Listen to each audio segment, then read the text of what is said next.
आपण दोघं पण दारू पित नाही. बरोबर. हे तुम्हाला माहित आहे आणि मला माहित आहे. बरोबर. सासरवाडीतल्या लोकांना अजिबात माहिती नाही. पण आपण दारू पिल्याची ऍक्टिंग करायची, तुम्ही बी आणि मी बी. गरीब जावयाची किंमत काय असते आणि श्रीमंत जावयाची किंमत काय असते बघायची का तुम्हाला? बघू की.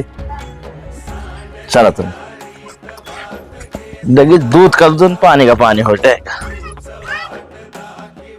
हाय काय ग वा काढती हो बाया काढी ते हिच्या नीट काढ बाया नाही जाते माझ्या. गपाय तुझ्याच पुण्याच्या वाघ घेऊन इकडे खेळायला आलीच. नाही बाया काय नाही बाया. अगं नका भांडू बायानो. ती काय म्हणते बघ मग. जाऊन द्या काढते की दिसतय ती मी. माझ्यात नाही तुला तिच्यातच व्हायचं. माझ्यात नाही बरं का साडूबा? बोला की.